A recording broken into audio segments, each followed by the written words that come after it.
In the summer of 1987, antiquarian book dealer Helena Ashford discovered a photograph tucked between the pages of a Victorian-era family Bible she had purchased at an estate sale in Portsmouth, New Hampshire. The sepia-toned image, measuring 8 inches by 10, depicted what appeared to be a prosperous family gathered around an elaborate dinner table on Christmas Eve, 1890. The photograph's composition was remarkable for its time. 11 family members arranged in perfect symmetry around a mahogany table laden with holiday fare, their faces illuminated by flickering candlelight that created dramatic shadows across the dining room's ornate wallpaper. What made Helena pause in her cataloguing, however, was not the photograph's technical quality, but rather a subtle distortion she noticed in several of the faces. Upon closer examination, certain family members appeared to be changing. Dr. Samuel Morrison, a professor of Victorian photography at Dartmouth College, was contacted when Helena's initial research revealed that the photograph might be connected to one of New England's most mysterious family tragedies. The image bore the embossed mark of William Hartwell, a renowned portrait photographer who had operated studios throughout New Hampshire during the 1880s and 1890s. Hartwell's work was prized for its exceptional clarity and composition, making the facial distortions in this particular photograph all the more unusual. Dr. Morrison's preliminary analysis, using digital enhancement technology, revealed that the distortions were not photographic defects, but appeared to be captured as they occurred, suggesting that something extraordinary had been happening to the Whitmore family at the moment of exposure. The Whitmore family had been among Portsmouth's most prominent residents during the late 19th century, their fortune built upon a successful shipping and lumber business that had thrived during the post-Civil War economic boom. Jeremiah Whitmore, the family patriarch visible at the head of the table in the photograph, had inherited the business from his father and had expanded it into one of New England's most profitable maritime enterprises. The family's mansion on State Street served as a symbol of their prosperity and social standing, its federal-style architecture and meticulously maintained gardens representing the pinnacle of Portsmouth's merchant-class success. The Christmas Eve gathering captured in the photograph was intended to commemorate the family's most prosperous year, a celebration that would mark their ascension to the very apex of New Hampshire society. Jeremiah had recently secured contracts with railroad companies expanding westward, ensuring the family's financial security for generations to come. His wife, Margaret, had spent weeks planning the elaborate dinner, importing delicacies from Boston and New York to create a feast worthy of their elevated status. The 11 family members present represented 3 generations of Whitmores, from Jeremiah's elderly mother, Constance, to his youngest grandson, 4-year-old Timothy. According to family letters discovered in the same estate sale, the Christmas Eve dinner was also intended to announce the engagement of Jeremiah's eldest daughter, Victoria, to Harrison Pemberton, the son of a wealthy Boston textile manufacturer. The union would have joined 2 of New England's most successful business dynasties, creating a commercial empire that could have dominated regional trade for decades. The photograph was commissioned to commemorate this momentous occasion, with photographer William Hartwell brought in specifically to document what the family expected would be remembered as their greatest triumph. The evening's festivities had begun normally, with the family gathering in the parlor for aperitifs before proceeding to the dining room for the formal meal. Contemporary accounts from servants who survived the subsequent tragedy described a joyous atmosphere, with family members laughing and toasting their continued prosperity. The photographer had set up his equipment during the meal's midpoint, preparing to capture the family at the height of their celebration. It was during the lengthy exposure time required by 1890s photography technology that the first signs of supernatural interference began to manifest. Dr. Morrison's analysis of the photograph revealed that the facial distortions were not uniform, but followed a specific pattern that corresponded to the family members' ages and positions within the household hierarchy. The eldest members of the family showed the most severe distortions, their features appearing to blur and shift as if they were dissolving or transforming into something else entirely. Jeremiah's mother, Constance, appeared almost spectral in the image, her face seeming to flicker between solid form and translucent vapor. Jeremiah himself showed signs of distortion around his eyes and mouth, creating an expression that was simultaneously human and otherworldly. The younger family members displayed less severe but equally disturbing alterations. Victoria's face appeared to be splitting along invisible seams, as if her features were separating from one another. Her brother Edmund showed signs of what could only be described as facial melting, with his normally sharp features becoming soft and indistinct. Most unsettling was the appearance of little Timothy, whose cherubic face seemed to be aging rapidly, showing wrinkles and signs of decay that belonged to someone decades older. Dr. Morrison's research into the Hartwell Photography Studio's records revealed that the Christmas Eve session had been unusually difficult. The photographer's notes, preserved in the New Hampshire Historical Society archives, described technical problems that had never occurred during his previous work. The camera's focusing mechanism had malfunctioned repeatedly, requiring multiple adjustments that extended the exposure time far beyond normal parameters. Most disturbing were Hartwell's observations about the behavior of his subjects during the photography session. The family members seemed unable to remain still during the exposure, Hartwell wrote in his professional journal. Despite my repeated instructions, they appeared to be moving constantly, though not in any deliberate fashion. It was as if they were being influenced by some force that compelled them to shift and change position without their conscious awareness. Most peculiar was the strange optical effect that seemed to surround certain individuals, a kind of shimmering distortion that I initially attributed to heat rising from the candles, but which persisted even after I adjusted the lighting. If you're as intrigued as we are by these secrets of the past, consider subscribing to not miss any of our future investigations. The photographer's journal revealed that he had been forced to take multiple exposures of the family gathering, each attempt plagued by the same mysterious distortions. The image discovered by Helena Ashford was apparently the clearest of several photographs taken that evening, suggesting that the supernatural effects had been even more pronounced in the discarded images. Hartwell had expressed such concern about the unusual phenomena that he had contacted other photographers in the region, seeking explanations for effects that defied his understanding of photographic science. The aftermath of the Christmas Eve photograph session began immediately, with the first tragedy striking the Whitmore family before the sun rose on Christmas Day. Constance Whitmore, the elderly matriarch whose image had appeared most distorted in the photograph, was found dead in her bedroom on Christmas morning. The family physician, Dr. Augustus Reed, could find no medical explanation for her death, noting that she had been in excellent health for her age and had shown no signs of illness during the previous evening's festivities. Dr. Reed's medical report, preserved in the Portsmouth City Archives, described Constance's death as unprecedented in my 40 years of medical practice. The elderly woman's body showed no signs of disease, injury, or poisoning that could account for her sudden demise. Most puzzling was the condition of her remains, which Dr. Reed described as appearing somehow diminished, as if the essential substance of her being had been gradually withdrawn during the night hours. The second tragedy struck within a week of the photograph session, when Jeremiah Whitmore began experiencing what family members described as episodes of fading. Witnesses reported that the family patriarch would sometimes appear to become translucent, his solid form flickering like a candle flame in a draught. These episodes initially lasted only seconds, but gradually extended to minutes, during which Jeremiah seemed to exist in a state between physical presence and complete dissolution. Family correspondence from this period, discovered among the papers in Helena Ashford's estate sale purchase, documented the increasing frequency and severity of Jeremiah's condition. His wife Margaret wrote to her sister in Boston, "My dear husband seems to be disappearing before our eyes, sometimes becoming so faint that I can see through him to the wallpaper beyond. The physicians can offer no explanation, and I fear we are dealing with forces beyond mortal understanding." The distortions visible in the Christmas Eve photograph appeared to be manifesting as physical reality for the Whitmore family members.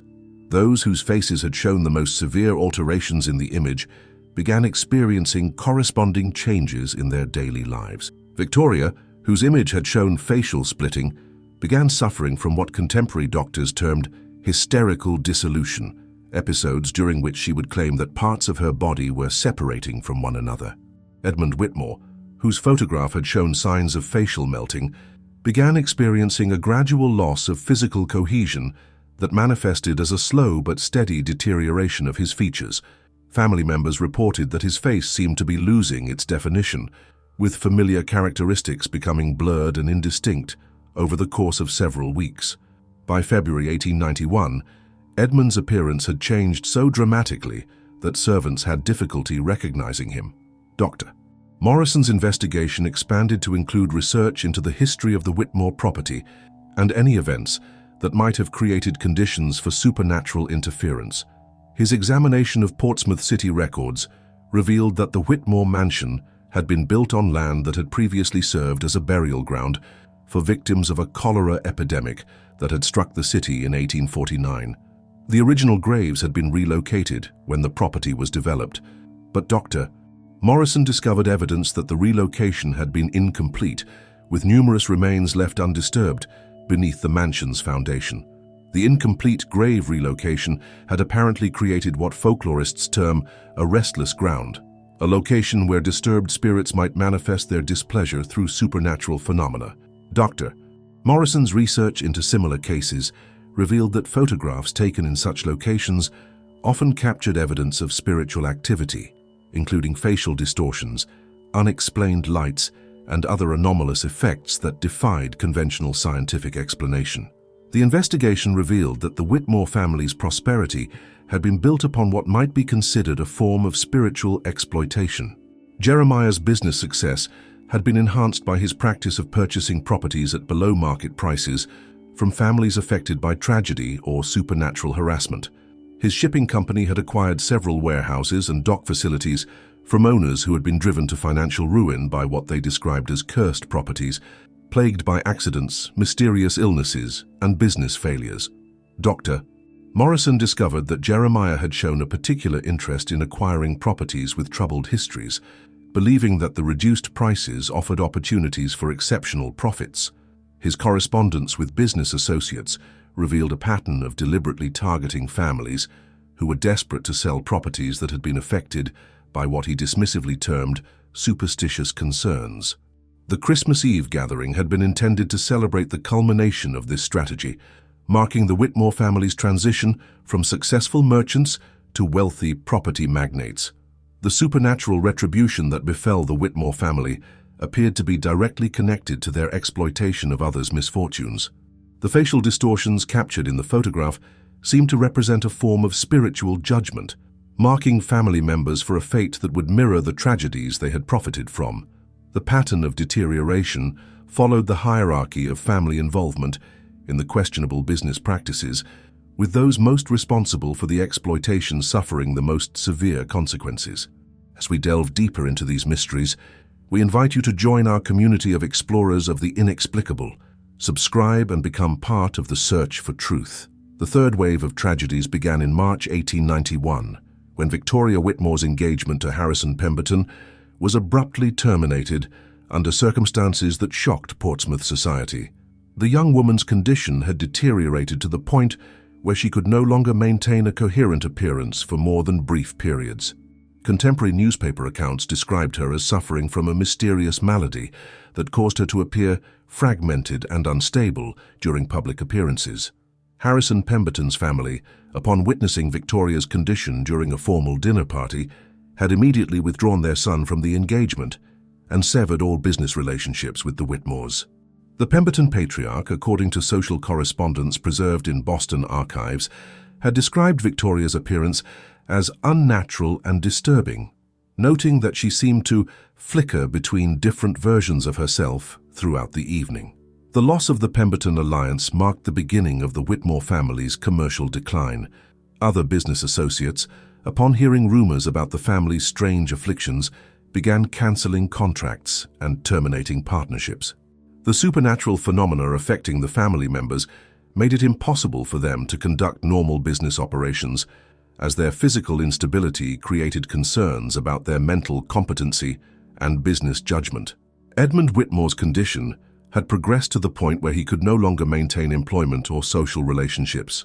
His face had become so indistinct that acquaintances had difficulty recognizing him, and his speech had developed a hollow, echoing quality that made conversation uncomfortable for listeners. Family members reported that Edmund seemed to be fading away, becoming less substantial with each passing day. Dr. Morrison's analysis of contemporary medical records revealed that the Whitmore family's physicians had been completely baffled by the conditions they were treating.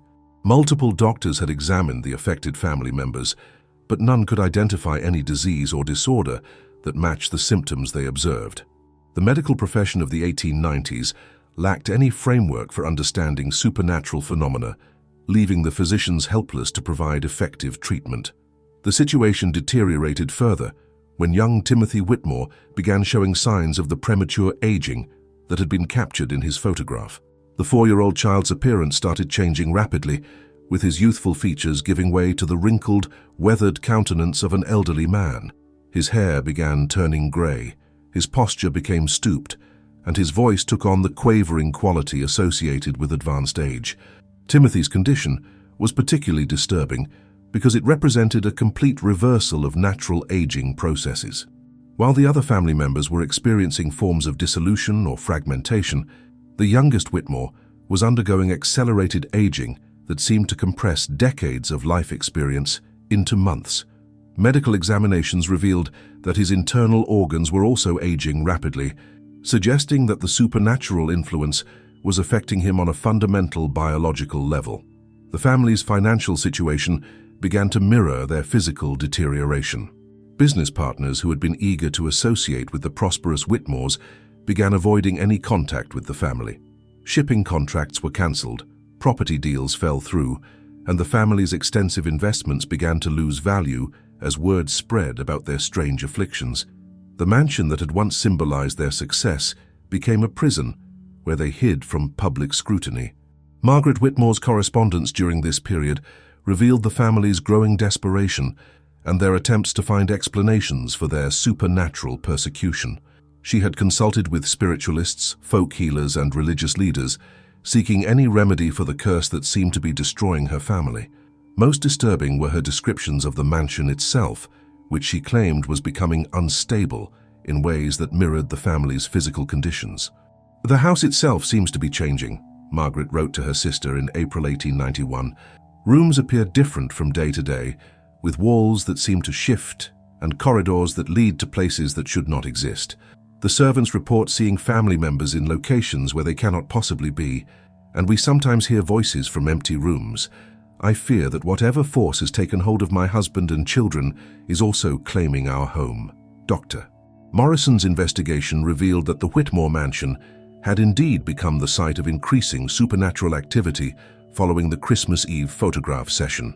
Neighbors reported seeing lights in windows of rooms that had been sealed off, hearing music from empty halls, and observing figures moving through the house during times when the family was known to be elsewhere. The property had developed a reputation for supernatural harassment that made it impossible to attract servants or maintenance workers. The deterioration of both the family and their property accelerated through the spring and summer of 1891. Jeremiah's episodes of translucency became more frequent and prolonged, sometimes leaving him invisible for hours at a time. Victoria's fragmentation had progressed to the point where she appeared to exist as multiple overlapping versions of herself, creating a disorienting effect that made interaction impossible. Edmund had become so indistinct that family members sometimes forgot he was present in the same room. The supernatural effects captured in the photograph were not limited to visual distortions, but seemed to represent fundamental alterations to the nature of reality itself within the Whitmore household. Time moved differently in various parts of the mansion, with some rooms experiencing rapid acceleration, while others seemed frozen in temporal loops. Family members reported encountering versions of themselves from different time periods, creating paradoxical situations that defied rational explanation. Dr. Morrison's research into the photographer William Hartwell revealed that the man had suffered his own consequences for documenting the cursed gathering. Hartwell's studio records showed a dramatic decline in his business following the Whitmore session, with clients reporting that photographs taken after that date contained unexplained anomalies and disturbing effects. The photographer himself had begun experiencing visual distortions that made it difficult for him to practice his profession. Hartwell's personal journal documented his growing awareness that the Whitmore photograph had somehow contaminated his photographic equipment and techniques. Every subsequent session seemed to capture elements that had not been visible to the naked eye during the actual photography. Clients complained about spectral figures appearing in family portraits, facial distortions that suggested supernatural interference, and atmospheric effects that created ominous moods in what should have been pleasant commemorative images. The photographer's health had also begun to deteriorate following his exposure to whatever forces had been active during the Whitmore session. Hartwell reported experiencing visual hallucinations that showed him scenes from the past and future, including prophetic visions of tragedies that would befall his clients. His attempt to warn people about these predicted disasters only served to damage his reputation further, leading to accusations that he was mentally unstable. By the autumn of 1891, the Whitmore family had become completely isolated from Portsmouth society. Their physical conditions had progressed to the point where they could no longer maintain any pretense of normalcy. Jeremiah existed primarily as a translucent shade, visible only under specific lighting conditions.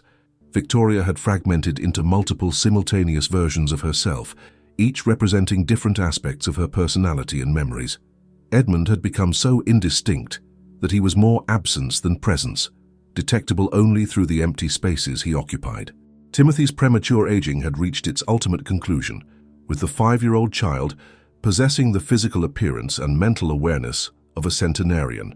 His condition represented the most disturbing aspect of the family's curse, as he retained the emotional needs and perspectives of a young child while being trapped in the body and mind of an ancient person. The psychological torture of this situation had driven him to a state of constant weeping that echoed throughout the mansion's halls. The final tragedy began on Christmas Eve, 1891, exactly 1 year after the cursed photograph had been taken. Margaret Whitmore's final letter to her sister, never sent but discovered among the family papers, described her decision to end the family's supernatural torment through direct action. She had concluded that the only way to break the curse was to destroy the physical evidence of its origin, beginning with the mansion itself and ending with the family members who had been marked for supernatural destruction. "I cannot bear to watch my loved ones continue to suffer this unholy transformation," Margaret wrote in her final correspondence. "The curse that has claimed them shows no sign of weakening, and I fear that their condition will only worsen if allowed to continue. Tonight, I will provide them with the release that conventional medicine cannot offer, and I will join them in whatever realm awaits those who have been touched by forces beyond mortal comprehension." The Christmas Eve fire that consumed the Whitmore mansion was visible from miles away, creating a pillar of flame that illuminated the winter sky throughout the night. Firefighters who responded to the blaze reported that the structure seemed to burn with unnatural intensity, producing flames that appeared almost sentient in their movement and behavior. Most disturbing were the sounds that emerged from the burning building, not the crackling of wood and the roar of flames, but voices singing in harmony, as if the family had gathered for one final celebration. No human remains were ever recovered from the mansion's ruins, despite the fact that neighbors had seen family members inside the house when the fire began. The intense heat of the blaze had reduced the entire structure to ash and charred foundation stones, but investigators noted that the fire had burned in patterns that seemed to correspond to the layout of rooms rather than following natural combustion patterns. The destruction had been so complete that it seemed purposeful rather than accidental. The aftermath of the Whitmore tragedy created lasting changes in Portsmouth society's approach to supernatural phenomena. The family's very public deterioration and the mysterious circumstances of their deaths had forced the community to acknowledge that forces beyond conventional understanding could influence human affairs. Local churches began conducting regular blessings of properties with troubled histories, and real estate transactions began including clauses that disclosed any known supernatural activity. Dr. Morrison's investigation revealed that the effects of the cursed photograph had extended beyond the immediate Whitmore family to influence others who had come into contact with the image. William Hartwell had died in 1893 under mysterious circumstances. Found in his studio surrounded by photographs that showed no images despite having been properly exposed and developed. The estate sale records indicated that several people who had handled the photograph after the family's death had experienced supernatural harassment. The photograph itself had apparently retained its malevolent properties long after the original subjects had been destroyed. Helena Ashford reported experiencing disturbing dreams and visual distortions after acquiring the image, symptoms that had intensified during her research into its history. Dr. Morrison had also noted unusual effects during his analysis of the photograph, including equipment malfunctions and unexplained alterations to digital copies of the image. Modern photographic analysis revealed that the distortions visible in the Whitmore family portrait continued to evolve over time, as if the supernatural forces captured in the image remained active more than a century after the original exposure. Advanced imaging techniques showed that the facial alterations had become more pronounced since the photograph's discovery, suggesting that the curse was still influencing anyone who studied the image. The investigation uncovered evidence that similar cursed photographs had been created throughout history, typically in situations where families or individuals had exploited supernatural misfortunes for personal gain. Dr. Morrison's research revealed a pattern of photographic anomalies that seemed to serve as supernatural judgment against those who profited from others' supernatural suffering. The Whitmore case represented one of the most thoroughly documented examples of this phenomenon. The broader implications of the Whitmore tragedy extended to questions about the relationship between material prosperity and spiritual accountability. The family's downfall seemed to demonstrate that wealth acquired through exploitation of supernatural misfortunes carried inherent risks that conventional business practices could not anticipate or prevent. Their fate served as a warning about the hidden costs of success built upon others' supernatural persecution. Dr. Morrison's final report acknowledged that many aspects of the Whitmore case remained beyond scientific explanation. The mechanisms by which the photograph had captured and transmitted supernatural influences, the specific nature of the curse that had befallen the family, and the ultimate fate of the family members all represented phenomena that challenged conventional understanding of reality itself. However, the case provided unprecedented documentation of supernatural forces acting within human society and demonstrated that such influences could have measurable effects on families, businesses, and entire communities. The photographic evidence offered proof that supernatural phenomena could be captured and studied using scientific methods, even if the underlying causes remained mysterious. The legacy of the Whitmore photograph extended beyond its historical significance to include its role as a warning about the dangers of exploiting supernatural misfortunes for material gain. The image served as a reminder that some forms of prosperity came with hidden costs that could destroy not only those who pursued them, but entire bloodlines for generations to come. Modern paranormal researchers have used the Whitmore case as a foundational example of cursed objects and supernatural photography. The techniques developed by Dr. Morrison for analyzing anomalous images have become standard procedures for investigating similar phenomena, and the case has provided crucial insights into the ways that supernatural forces can manifest in physical reality. In her final assessment, Helena Ashford reflected on the profound responsibility that came with possessing cursed artifacts and the importance of understanding the histories behind seemingly innocent objects. The Whitmore photograph had taught her that some antiques carried more than monetary value. They preserved and transmitted spiritual energies that could continue to influence the living long after their original subjects had passed beyond mortal existence. The story of the Last Supper of 1890 reminds us that moments of apparent triumph can conceal the seeds of supernatural retribution, and that photographs can capture more than mere physical appearances.